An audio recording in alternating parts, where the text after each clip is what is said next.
போராட்டம் தருவதற்கான ஒரு இடத்தை கூட ஒதுக்காம மாணவர்கள் அப்படியே வர வர வந்து ஆடு மாடு போல கைது பண்ணுவது, அதே போல மாணவிகள் இருக்காங்க இந்த போராட்டத்துல ஆண் காவலர்கள் பிடித்து இழுப்பதெல்லாம் வந்து ரொம்ப ஒரு மோசமான கேவலமான கொச்சையான செயல் என்பதை இந்த இடத்துல பதிவு செய்யறோம்.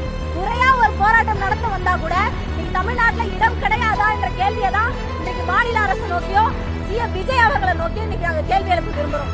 போலீஸ் எங்களை ஒரு இடத்துல போராட்டம் நடத்த சொல்லிட்டு நாங்க இங்க வரும்போதே கோர்ட் வாசல்ல வச்சு கைது பண்றாங்க. இது ரொம்ப ரொம்ப அராஜகமான ஒரு முறை. தொடர்ந்து மாணவர்கள் இன்றைக்கு தொடர்ந்து இந்த நீட் தேர்வால இறந்துட்டு இருக்காங்க. தமிழ்நாடுக்கு ஒரு பெரிய வரலாறு இருக்கு. நீட் தேர்வை நம்ம தொடர்ந்து எதிர்த்து இருக்கிறோம். இப்ப இருக்கக்கூடிய தமிழ்நாடு கவர்மெண்டோட போலீஸ் எங்களை இந்த போராட்டம் நடத்த விடாம தடுக்கிறது அப்படிங்கிறது ரொம்ப ரொம்ப ஒரு கண்டிக்கத்தக்க ஒரு செயல். இன்னைக்கு மாணவர்களுக்கு அட்மிட் கார்டுல இருந்து எல்லாமே மாறி வந்திருக்கு. ஒரு ஸ்டூடெண்ட்டுக்கு அபுதாபில வந்து அட்மிட் கார்டு வந்திருக்கு. அவர் எப்படி அபுதாபி போய் எக்ஸாம் எழுதுவாரு? நாளைக்கு எக்ஸாமுங்க. பல பேருக்கு இன்னும் அட்மிட் கார்டு டவுன்லோட் பண்ண முடியல.